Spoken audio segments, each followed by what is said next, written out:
हम लोग अभी कर रहे हैं मई जून 25 पेपर 13। पेपर 12 और 11 हम लोग ऑलरेडी कर चुके हैं। देखिएगा भाई, कहता है पहले वाले एमसीक्यू में आपसे वो, a tourist visits a government owned tropical beach, she pays $10 to enter but finds it overcrowded, which type of good is a beach. हाँ जी भाई, बीच कैसा है, कौन सा गुड है? डेफिनेशन कैरेक्टरिस्टिक्स के साथ मीट करके बताना। जी, एमसीक्यूज जितने करना चाहो कर सकते हो, मसला नहीं। बेटा यहां पर देखो, भले ही वो गवर्नमेंट ओन्ड है, लेकिन एक तो एंट्री टिकट है, यानी कि एक्सक्लूडेबल वाला मसला आ गया। ठीक है, एक्सक्लूडेबल वाला मसला आ गया। और ओवर क्राउडेड है। ओवर क्राउडेड का मतलब कि यहाँ पे राइवलरस बिहेवियर आ गया। अच्छा, अगर तो वो यहाँ पर कौसाई पब्लिक लिखता तो कौसाई पब्लिक हो जाता, लेकिन कौसाई पब्लिक है नहीं। कौसाई पब्लिक है नहीं, एक सेकंड रुकिएगा। हेलो।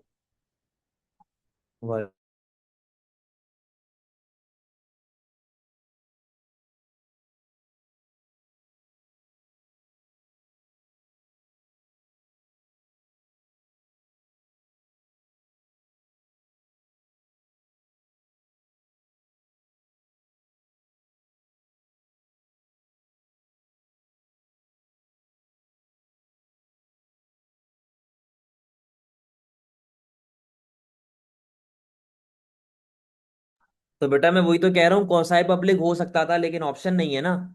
ऑप्शन है कौसाई पब्लिक का। तो आप किस पे मार्क करेंगे? आप प्राइवेट गुड पे मार्क करेंगे। डी आंसर है इसका। क्वेश्चन नंबर 2 पे आओ। The diagram shows countries production possibility curve. KLMNR and S represent different combinations of capital good and consumer good. अच्छा, वो कहता है कि जी पॉइंट के कैन नॉट बी अचीव्ड। ये जो पॉइंट है ना, ये औकात के बाहर है, क्योंकि उसने लिख के दे दिया कैन नॉट बी अचीव्ड। ठीक है, आगे देखें। Unless there is economic growth, वही वाली बात है कि तब तक अचीव नहीं हो सकता जब तक इकोनॉमिक ग्रोथ नहीं होती। Point M lies on the country's production possibility curve. कहता है जो पॉइंट एम है, ये आपके पीपीसी के ऊपर आता है। यानी कि आपका पीपीसी जो है वो कुछ यूं चल रहा होगा, कुछ ऐसे चल रहा होगा। पॉइंट एम जो पीपीसी के ऊपर आ रहा है ना, उसने खुद बोल दिया आपको। Which two points which two points must be on opposite sides of the country's production possibility curve। कौन से पॉइंट है जो ऑपोजिट होने चाहिए? एक पॉइंट बाहर हो, एक पॉइंट अंदर हो। ठीक है, ऑपोजिट होने चाहिए। एक पॉइंट आपका बाहर हो और एक पॉइंट आपका अंदर हो। अच्छा, अब यहां पर देखो बाहर कौन कौन से हैं। के और एन, ये दो आपके बाहर हैं, और ये तीन जो हैं ये आपके अंदर चल रहे हैं, एक्सेप्ट फॉर एम। एम आपके पोटेंशियल पर बैठा हुआ है। अच्छा, ऑपोजिट होने चाहिए, एक बाहर एक अंदर। पहला ऑप्शन कहता है के और एन। बेटा के और एन में दोनों बाहर हैं, के और एन में दोनों बाहर हैं, तो ये तो करेक्ट आंसर नहीं होगा। एल और आर, एल और आर में दोनों अंदर हैं, एल और आर में दोनों अंदर हैं, ये भी करेक्ट आंसर नहीं होगा। एन और आर, देखो एन बाहर है आर अंदर है, ये करेक्ट आंसर हो सकता है। आर और एस दोनों ही अंदर हैं, तो ये भी करेक्ट आंसर नहीं होगा। आंसर क्या बन जाएगा इसका? सी।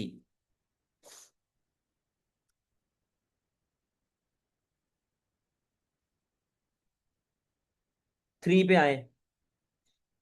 अरे बड़ा ही घटिया सवाल है, बताओ इसका क्या आंसर होगा। अपॉर्चुनिटी कॉस्ट आपसे मांग रहा है। आप पहले कितना प्रोड्यूस कर रहे थे? 100 यूनिट गुड वाई के प्रोड्यूस कर रहे थे, 200 यूनिट गुड एक्स के प्रोड्यूस कर रहे थे।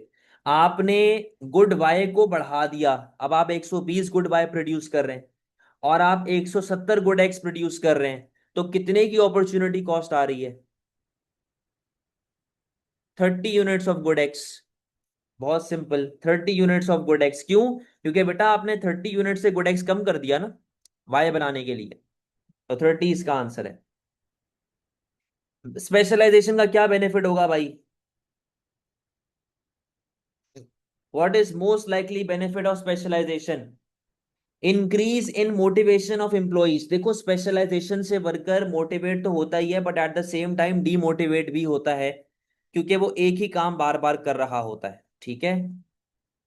Increase in import from country. भाई स्पेशलाइजेशन यहाँ पे फर्म की बात हो रही है, कंट्री कहां से आ गई? Increase in the number of employees. तो भाई इससे फर्म को फायदा थोड़ी है, इसको तो नुकसान है, क्योंकि कॉस्ट बढ़ जाएगी आपकी। Increase in the level of output, कि हर बंदा जो स्पेशलाइज्ड है वो क्वालिटी अच्छी बनाएगा, प्रोडक्शन अच्छी करेगा, वेस्टेज कम करेगा, तो उससे आउटपुट का जो है वो लेवल बढ़ जाता है।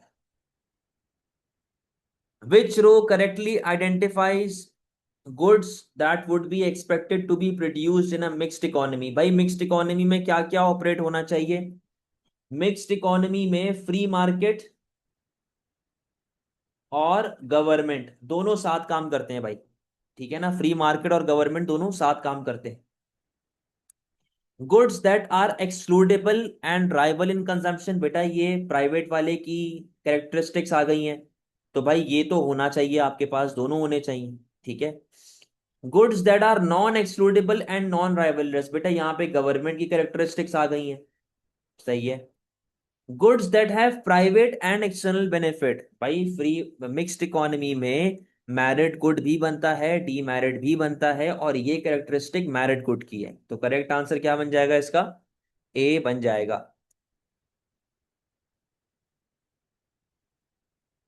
अ theatre has fixed number of tickets to sell for each performance. What is the PES? बेटा फिक्स्ड नंबर है, फिक्स्ड आउटपुट है। तो वो कैसे बनता था? यहां पर आई प्राइस, यहां पर आ गई क्वांटिटी। सप्लाई कैसी बनती है? यूं, परफेक्टली। कौन सा? परफेक्टली क्या? परफेक्टली इन इलास्टिक, क्योंकि लिमिटेड नंबर है ना, फिक्स नंबर ऑफ आउटपुट है, फिक्स नंबर ऑफ सीट्स है। अरे यार बताओ इसका आंसर क्या है?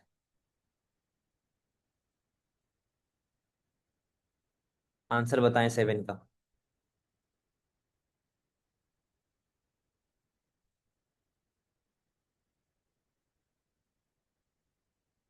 WX5। एट। एट में वो क्या कह रहा है जरा देखो। कहता है जी डायग्राम में डिमांड और सप्लाई गिवन है। ये सप्लाई आ गई, ये डिमांड आ गई, आप ऑपरेट कर रहे हैं इधर कहीं सेंटर में, आप ऑपरेट कर रहे हो। अच्छा भाई आगे देखो जरा क्या हो रहा है। कहता है this economy has faced a decrease in supply on food stuff. Supply कम हो गई भाई, सप्लाई कम हो गई है। At the same time increase in demand for food stuff, demand बढ़ गई है। तो नया इक्विलिब्रियम कहाँ पे आ रहा होगा भाई? नया इक्विलिब्रियम नए सप्लाई और नए डिमांड पे आ रहा होगा, तो नया सप्लाई नया डिमांड, ये रहा आंसर। क्या बन जाएगा एट का? बी बन जाएगा। Nine, what is true for income elasticity of demand but not for PED? A कहता है it helps firms differentiate between goods with elastic and inelastic. बेटा ये इलास्टिक और इन इलास्टिक पीईडी में होता है, वाईडी में नहीं होता। तो उसने पूछा है क्या चीज वाईडी में होती है और पीईडी में नहीं होती, वो इस तरह की बात पूछ रहा है आपसे। बी कहता है it helps firms differentiate between normal and inferior good. बेटे वाईडी में नॉर्मल और इंफीरियर गुड का डिफरेंस होता है, पीईडी में नहीं होता। आगे आ जाओ। It helps firms predict the change in quantity demanded, ये तो दोनों कर रहे होते हैं।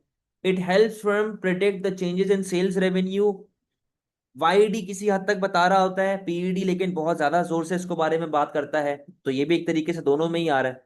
Correct answer is B. Ten बताएं, टेन क्या होना चाहिए?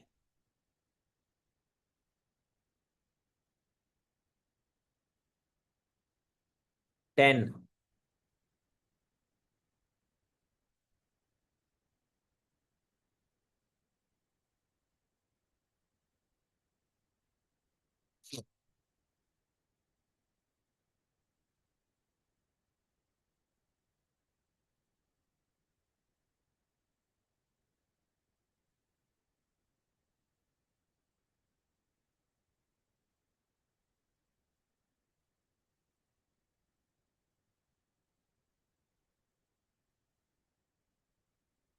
टेन को देखो बेटा क्या कह रहा है।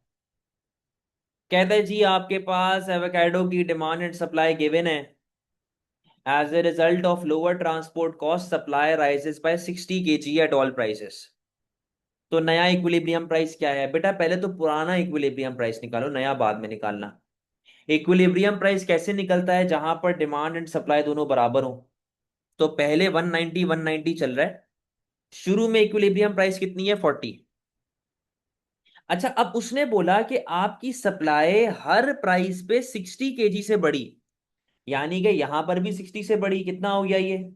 290। यहां पर भी 60 से बड़ी, ये कितनी हो गया भाई? 250। यहां पर भी 60 से बड़ा, ये कितना हो गया? 210। यहां पर भी 60 से बड़ा, ये कितना हो गया? 170। तो बेटा अब मुझे बताओ, पहले यहां पर इक्विलिब्रियम था, अब कहां पर इक्विलिब्रियम आ रहा है? अब 210 पे इक्विलिब्रियम आ रहा है। तो करेक्ट आंसर आपके पास क्या हो जाना चाहिए? करेक्ट आंसर आपके पास हो जाएगा 35, यानी कि सी।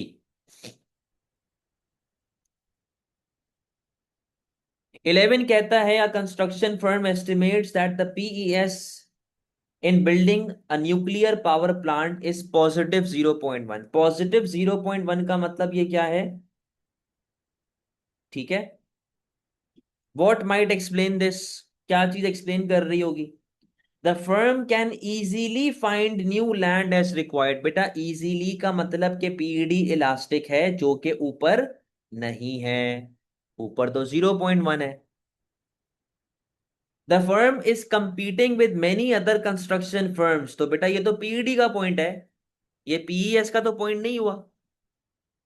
The firm needs time to hire the highly skilled labour required. बेटा टाइम लैग, टाइम लैग आ रहा है, और टाइम लैग में हमारा प्रोड्यूसर कैसा होता है?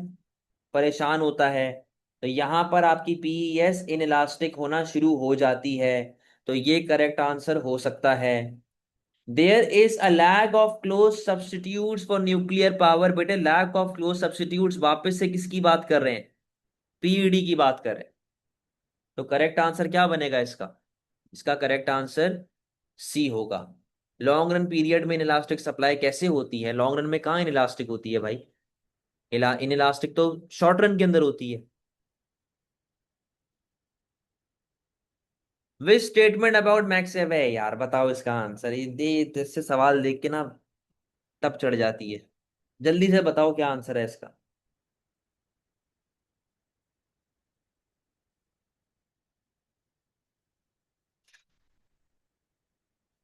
12 का आंसर बताएं।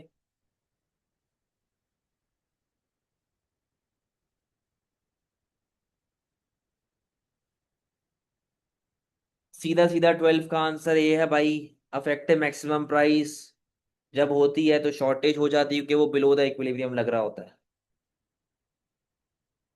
A flood control dam is an example of a good provided directly by a government. Which statement relating to direct provision of a flood control dam is not correct? कहता है कौन सी statement correct नहीं है? तो अब यहां पे देखिएगा, it allows government to tackle the market failure to provide public good. भाई अगर गवर्नमेंट खुद प्रोवाइड कर रही है, अगर गवर्नमेंट खुद प्रोवाइड कर रही है तो फिर तो जो है वो क्या कहते हैं, सही है ना? ये तो पब्लिक गुड हो गया, ये तो पब्लिक गुड हो गया एक तरीके से, तो ये तो हमारे पास करेक्ट है। It forces government to incur opportunity cost. बिल्कुल, क्योंकि गवर्नमेंट यही पैसा कहीं और भी लगा सकती थी। It involves the supply of married good.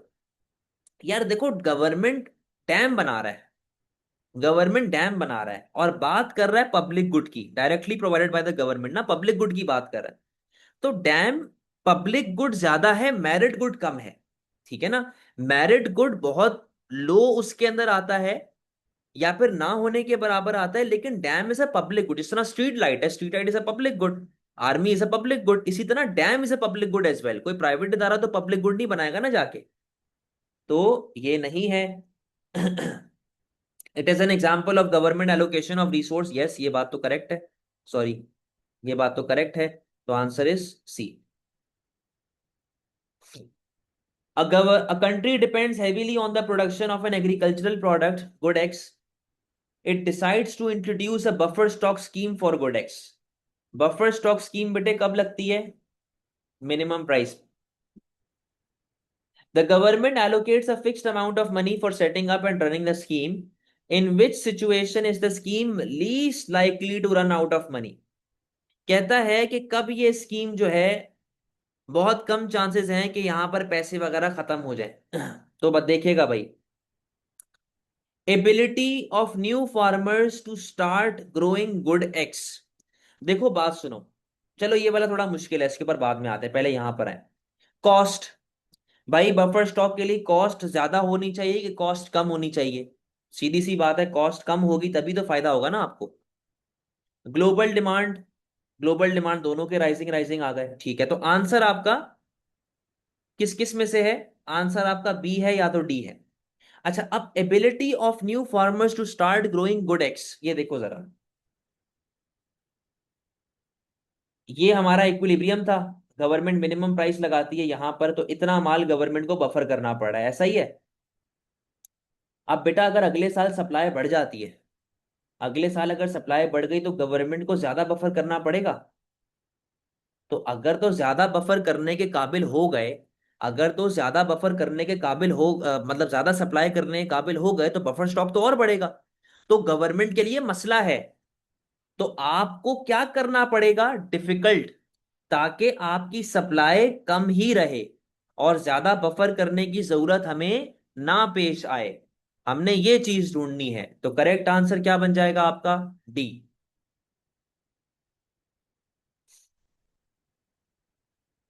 बहुत ही बड़ा सवाल है भाई। 15 पूछता है the graph shows an individual income before and after deduction of an income tax. अच्छा, कहता है कि भाई आप इनकम टैक्स लगवा रहे हैं, यहां पर देखें, जब तक आप 100 रुपए कमा रहे हो, जब तक आप 100 रुपए कमा रहे हो तो कोई टैक्स नहीं है, आप आराम से जिए। लेकिन जब आपकी इनकम 100 रुपए को पार कर गई, आप 200 पे चले गए, तो आपके ऊपर टैक्स लगा। आपकी इनकम 200 थी, बट इनकम आफ्टर टैक्स कितनी है? 175, यानी कि 25 रुपए का आपने टैक्स पे कर दिया। तो 25 रुपए का मतलब ये है कि मेरे ख्याल में 12.5 रुपए, 12.5% के आसपास आपके ऊपर टैक्सेस लग रहे हैं, ठीक है, 12.5 या 15%, तकरीबन इतना ही कुछ हो रहा है, आपके ऊपर टैक्स लग रहा है, सही है। तो पूछता है कि इन सब में से कौन सा निजाम सबसे ज्यादा प्रोग्रेसिव है? देखो ये चारों प्रोग्रेसिव है, ये चारों ही आपके पास प्रोग्रेसिव है, लेकिन सबसे ज्यादा प्रोग्रेसिव टैक्स कहां पर शो हो रहा है? देखो, सबसे ज्यादा प्रोग्रेसिव टैक्स उस कर्व में शो होगा जहां पर आप पे फौरन से टैक्स लगना शुरू हो जाए। अब देखो ऑप्शन नंबर सी और ऑप्शन नंबर बी में, इन दोनों में जैसे ही आपने 50 के मार्जिन को क्रॉस किया, आपके ऊपर टैक्स लगना शुरू हो गया, ठीक है, आपने 50 के मार्जिन को क्रॉस किया, आपके ऊपर टैक्स लगना शुरू हो गया, तो यानी कि ये दोनों काफी ज्यादा प्रोग्रेसिव है, ये दोनों काफी ज्यादा प्रोग्रेसिव है, ठीक है। तो ए और डी तो हो नहीं सकता, ए और डी को जाने दो। अब इन दोनों में से देखो, इन दोनों में से देखो, देखो बेटा, ऑप्शन बी में अगर आप 100 रुपए कमाते हैं तो एटलीस्ट 80 रुपए घर लेके जा रहे हैं, सही है। लेकिन अगर आप ऑप्शन सी में 100 रुपए कमा रहे हैं तो 80 रुपए से कम पैसे, तकरीबन 75 रुपए तक घर लेके जा रहे हैं। अगर ऑप्शन बी में आप 200 रुपए कमा रहे हैं, तो 200 रुपए के हिसाब से आप अराउंड 170 के करीब घर लेके जा रहे हैं, 165 के करीब घर लेके जा रहे हैं। लेकिन अगर आप यहां पर 200 रुपए कमा रहे हैं तो आप तकरीबन भी 150 के करीब लेके जा रहे हो, ठीक है, मिडल में आ रहा है। तो ज्यादा प्रोग्रेसिव कौन हुआ, ज्यादा खतरनाक कौन सा हुआ, बी या सी? सी। तो करेक्ट आंसर क्या बन जाएगा इसका? C. Which source of income is not included in measuring real GDP? भाई क्या चीज रियल जीडीपी में नहीं आता? रियल जीडीपी मानी कि इनकम, सही है, इनकम जो आप किसी चीज के बदले में ले रहे होते हो। बेटे पेंशन जो होता है, ये ट्रांसफर पेमेंट होता है, ये जीडीपी में नहीं आता। प्रॉफिट्स आते हैं, रेंट आता है, वेज आता है। तो करेक्ट आंसर क्या बना? A. The table shows some labour market statistics, what is the unemployment rate? बेटा अनएम्प्लॉयमेंट रेट का फॉर्मूला होता है number of people unemployed over labour force multiplied by 100। तो कितने लोग बेरोजगार हैं? 2 लोग बेरोजगार हैं, और लेबर फोर्स है 40 की, तो 2/40 मल्टीप्लाइड बाय 100। बताओ जरा क्या आंसर आ रहा है, बताएं।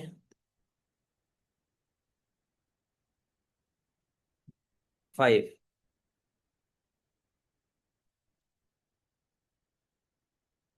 Diagram shows aggregate demand aggregate supply, आप ऑपरेट कर रहे हैं एक्स पे। कहता है जी क्या क्या दो मसले हुए। एक तो रॉ मटेरियल कॉस्ट बढ़ी, जिससे आपकी एग्रीगेट सप्लाई कम हो जाएगी। तो आपकी एग्रीगेट सप्लाई बेटा पीछे आ रही है। 2 मिनट रुके, अजान होने दें। अजान हो रही है, आप लोग आंसर बताओ।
अच्छा, तो भाई वो आपसे कहता है कि आपकी एग्रीगेट सप्लाई कम हो गई, आपकी कॉस्ट बढ़ गई है, और the government plans to increase spending on health care.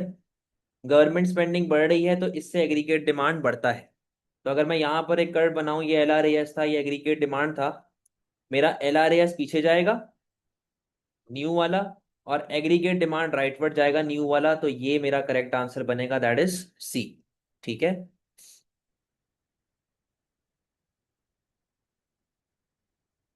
Ji, C answer है। 19 पे आइएगा। An economy is experiencing a period of deflation, जहां पर आपकी प्राइसेस गिरती हैं। व्हाट मस्ट बी हैपनिंग, क्या हो रहा होगा? एवरेज प्राइस इज फॉलिंग, खत्म, खलास। The output of economy is falling. अच्छा देखो, अगर तो बच्चा ये माइंडसेट से चल रहा है कि एग्रीगेट डिमांड कम हो रही है, तो आउटपुट गिरना चाहिए। देखो ये जरूरी नहीं होता, क्योंकि मैंने आपको 2 तरीके डिफ्लेशन के पढ़ाए हुए हैं, good deflation and bad deflation. दोनों में से कुछ भी हो सकता है। Rate of inflation is following, बेटा ये डिसइंफ्लेशन होती है। Real value of money is following, ये तब होती है जब इन्फ्लेशन आती है। तो आंसर क्या होगा इसका, A. What is the most likely consequence of economic growth? Economic growth क्यों आ रही होगी भाई? सबसे कॉन्सिक्वेंस पूछा हुआ है, सॉरी, ड्रॉबैक पूछा हुआ है, मसला पूछा हुआ है। A fall in the price of raw material, तो भाई ये तो अच्छी बात है, कॉन्सिक्वेंस थोड़ी है ये। Arise arise in youth unemployment, गलत पॉइंट है, क्योंकि इकोनॉमिक ग्रोथ में अनएम्प्लॉयमेंट नहीं आती, जॉब क्रिएशन होती है। A worsening of current account balance, यार ये पॉसिबल हो सकता है, क्योंकि आपके इंपोर्ट्स बढ़ सकते हैं, कि जाहिर है जब जॉब वगैरह मिलेंगी तो आप इंपोर्ट्स बढ़ाना शुरू करेंगे। Reduce demand pull inflationary pressure, not necessary. Answer क्या बन जाएगा इसका, C. A government wants to operate tighter monetary policy, क्या इंक्रीज कर रही है भाई गवर्नमेंट? टाइटर मॉनेटरी पॉलिसी का मतलब कि वो कॉन्ट्रैक्शनरी लगा रही है, तो क्या कर रही होगी government?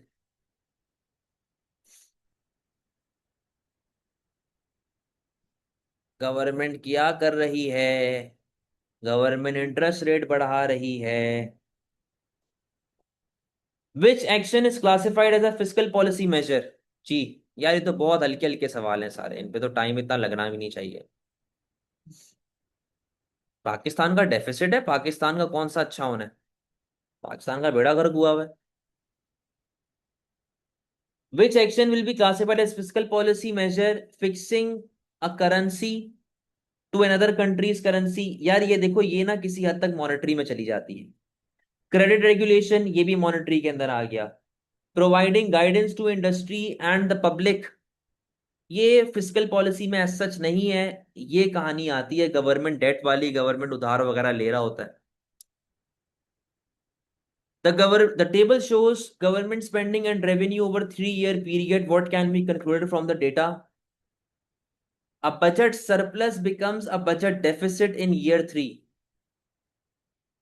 A budget surplus becomes budget deficit in year 3. भाई अगर आप ईयर 3 में जा रहे हो तो आप ईयर 2 से कंपेयर कर रहे होगे, ऐसा ही है ना? तो ईयर 2 में तो बैलेंस बजट है, जीरो आ रहा है। जितने का रेवेन्यू है उतने का एक्सपेंडिचर है, तो ये करेक्ट आंसर नहीं है। ठीक है, आगे देख। सॉरी, 23, हाँ। अब budget surplus becomes budget deficit in year 3। Year 1 से कंपेयर करना है, हमने शुरू से कंपेयर करना है। शुरू से कंपेयर करना है, रुके रुके रुके रुके, नहीं वेट, शुरू से कंपेयर करना है। बाकी ऑप्शन भी देखो भाई। पहले साल में आपके पास गवर्नमेंट रेवेन्यू 100 था, गवर्नमेंट स्पेंडिंग 90 की थी, तो आपके पास सरप्लस था 10 का। और ईयर 3 में जो फाइनल ईयर आपके पास है, डेफिसिट आ रहा है कितने का? 15 का। सही है, करेक्ट आंसर हो सकता है। सही है, मैं गलत पढ़ लिया था मैंने। बी पे आए। National debt is likely to be following by the end of year 3। यार नेशनल डेट फॉल नहीं हो रहा होगा, नेशनल डेट बढ़ रहा होगा। क्यों? क्योंकि जब ईयर 3 में आपके पास बजट डेफिसिट है, तो ये पैसे आप ला कहां से रहे? उधार मांग के ही ला रहे हो ना। तो डेट तो आपका इंक्रीज होगा, कम थोड़ी होगा। The current account balance is in equilibrium in year 2। यार करंट अकाउंट की हम कोई बात नहीं कर सकते यहाँ पे, क्योंकि उसने कवर हमें एक्सपोर्ट इंपोर्ट के बारे में कोई बात नहीं बताई। The economy is at full employment in year 2। भाई यहाँ पे आपको बजट के बारे में बताया हुआ है ना, पोटेंशियल एक्चुअल का थोड़ी बताया हुआ है। तो आप कैसे ये जज कर सकते हैं कि आप फुल पोटेंशियल पर बैठे हुए हैं? तो करेक्ट आंसर इसका ए है। सप्लाई साइड पॉलिसी के बारे में बताएं, क्या चीज करेक्ट है? They solve the problem of demand deficient unemployment, यानी कि सिक्लिकल अनएम्प्लॉयमेंट। भाई सिक्लिकल अनएम्प्लॉयमेंट सिर्फ एग्रीगेट डिमांड वाली पॉलिसी सॉल्व करती है, expansionary fiscal, expansionary monetary policy. They do not involve an opportunity cost. यार अपॉर्चुनिटी कॉस्ट देखो बेटा, आ ही सकती है ना। मतलब अगर मैं रोड पे खर्चा कर रहा हूँ, यही पैसा मैं कहीं और लगा दूं, यही पैसा मैं कहीं और भी तो लगा सकता हूँ ना। तो अपॉर्चुनिटी कॉस्ट तो आ रही है। They reduce unemployment but do not affect the price level. क्यों नहीं करता भाई? प्राइस लेवल फॉल होती है, क्यों नहीं होता? They may reduce regional unemployment, unemployment कम होती है, अनएम्प्लॉयमेंट कम होती है, बिल्कुल होती है। A government has a target to reduce rate of inflation. Why might it not want to raise interest rate to achieve this target? कहता है कि हमें इन्फ्लेशन कम करना है, लेकिन मैं कॉन्ट्रैक्शनरी मॉनेटरी पॉलिसी नहीं यूज करना चाहता। क्यों?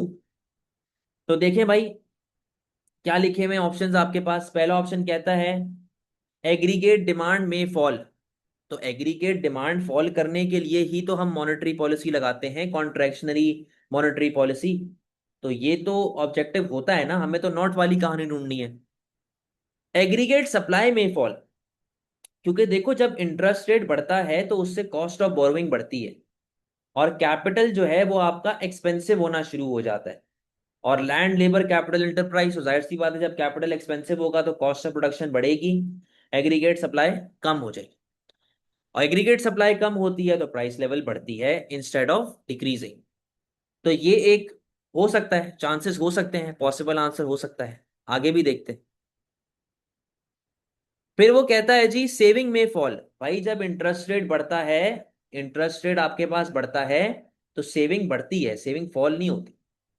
एक्सचेंज रेट में फॉल, अगेन जब इंटरेस्ट रेट बढ़ता है तो एक्सचेंज रेट आपका एप्रिसिएट होता है, फॉल नहीं होता।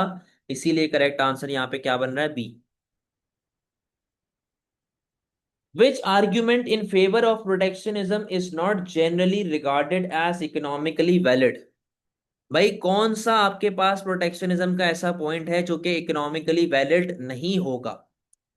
तो तीन वैलिड होंगे, एक वैलिड नहीं होगा। Once the protected industry becomes established, it will produce efficiently. तो ये तो सही है, पॉजिटिव पॉइंट है, ये तो वैलिड होगा आपके पास। It prevents heavily subsidized imports from competing unfairly against domestic good. Domestic good को बचाता है इंपोर्टेड गुड से। तो ये भी एक आर्ग्यूमेंट होता है कि प्रोटेक्शनिज्म क्यों लगाई जा रही है। It provides time for protecting industries workers to be retrain for other work, यानी कि मीनवाइल जब आप बाहर टैरिफ लगा रहे हो तो लोकल फर्म खुद के वर्कर को रिट्रेन कर सकती है, चीजों को सिखा सकती है, क्वालिटी को इंप्रूव कर सकती है। तो यस, ये भी एक रीजन होता है। It increases the standard of living of population in general. भाई ये कोई जरूरी नहीं है, क्योंकि स्टैंडर्ड ऑफ लिविंग आपका बढ़ता है इंपोर्टेड गुड से। जितना अच्छा इंपोर्टेड गुड होगा, क्योंकि जाहिर है हर मुल्क एक चीज में बेस्ट तो नहीं होता ना, आखिरकार यूएस भी तो कोई सामान बाहर से इंपोर्ट करता होगा। तो ये कहानी है कि बाहर से जब आप चीजें मंगवाते हो तो ऑप्शंस खुल जाते हैं, और जब ऑप्शन खुलते हैं तो आपके पास चॉइसेस बहुत ज्यादा हो जाती हैं, वर्कर इंसान स्टैंडर्ड ऑफ लिविंग अपना बढ़ा देता है। A country has deficit on the current account of the balance of payment. What would be expected to increase the deficit? कहता है जी डेफिसिट को इंक्रीज करना है, यानी कि या तो इंपोर्ट और बढ़ाओ या तो एक्सपोर्ट और कम कर दो। An appreciation of the exchange rate.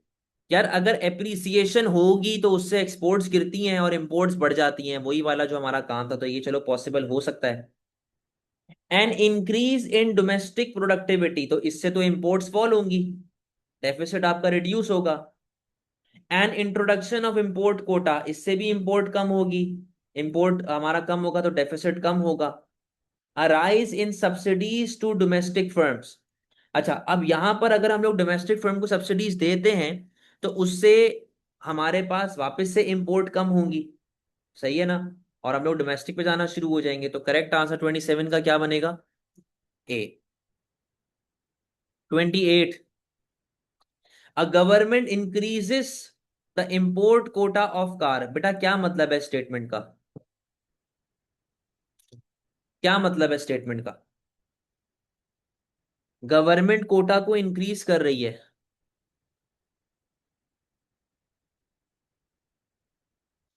Kota को इंक्रीज करने का मतलब ये है कि आप लोग अपनी लिमिट को बढ़ा रहे हैं। आप लोग लिमिट को बढ़ा रहे हैं, आप ज्यादा गाड़ी इंपोर्ट कर सकते हो। यानी कि आपको पहले 500 गाड़ी अलाउड था, अब आप 1000 गाड़ी इंपोर्ट कर सकते हैं। इससे क्या होगा?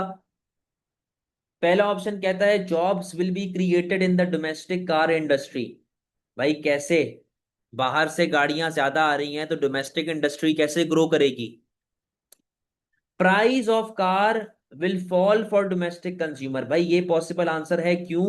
क्योंकि जब आप बाहर से ज्यादा गाड़ी मंगवाएंगे तो सप्लाई बढ़ती है, और सप्लाई बढ़ने से प्राइसेस कम हो जाते हैं।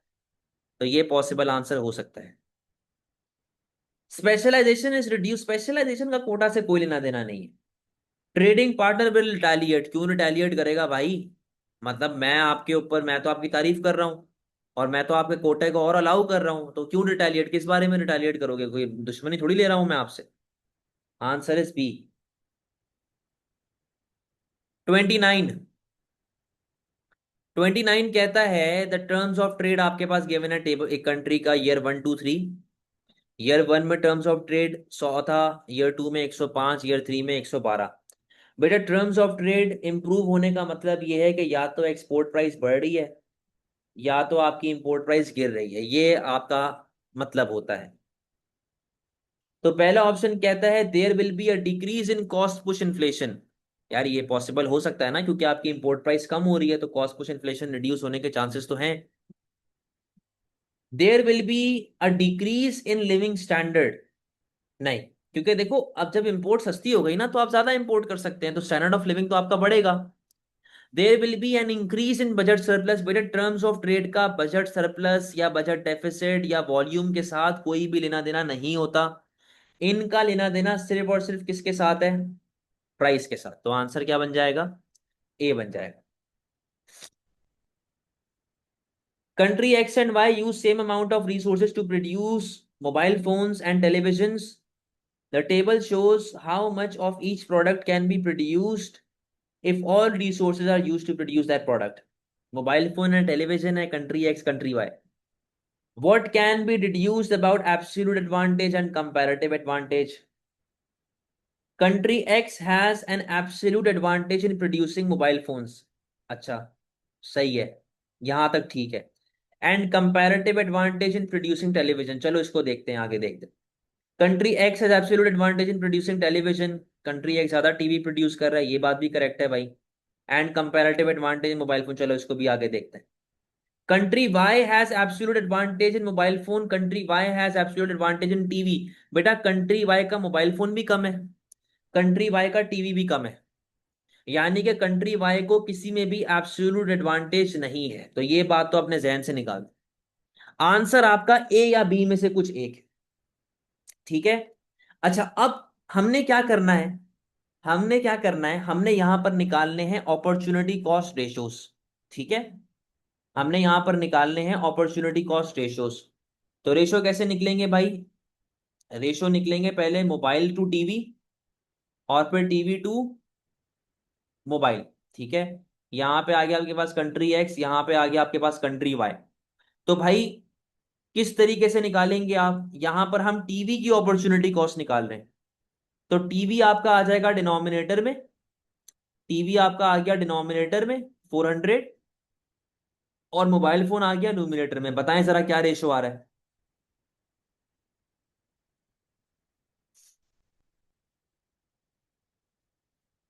नहीं सॉरी, यहां पर हम मोबाइल की निकाल रहे हैं, मोबाइल की निकाल रहे हैं. मोबाइल डिनोमिनेटर में आएगा 500 और टीवी आएगा इधर. हाँ जी, बताएं क्या रेशो आ रहा है?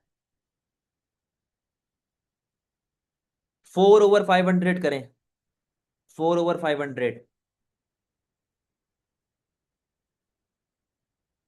1:0.8. तो कंट्री एक्स का मोबाइल टू टीवी का रेशो आ गया 1:0.8. अब कंट्री वाई का निकालें, इसका 0.5 आएगा, सॉरी 2 आएगा इसका. 200/100. बताएं इसी क्या आ रहा है? 1:2. ठीक है. अच्छा, अब आगे आ जाओ, टीवी इस टू मोबाइल का निकालें. 500 / 400 क्या था? 1:1.25. और उसका क्या है भाई? 100/200. क्या आ गया? 1:0.5. तो भाई कंट्री एक्स को एब्सोल्यूट एडवांटेज तो है, but at the same time country x को मोबाइल बनाने में एब्सोल्यूट एडवांटेज मिल रहा है, ओ सॉरी कंपैरेटिव मिल रहा है. मोबाइल बनाने में कंट्री एक्स को कंपैरेटिव एडवांटेज मिल रहा है, क्योंकि कंट्री एक्स ज्यादा वेस्टेज कर रहा है और कंट्री वाई जो है वो, सॉरी यार, कंट्री एक्स कम वेस्टेज कर रहा है, कंट्री वाई ज्यादा वेस्टेज कर रहा है. तो आंसर क्या बनेगा इसका? इसका आंसर बनेगा बी, कि आपको मोबाइल फोन बनाने में कंपैरेटिव एडवांटेज है, बट एब्सोल्यूट दोनों में ही चल रहा है आपको.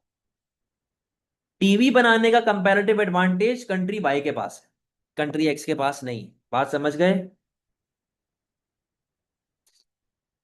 क्लियर है?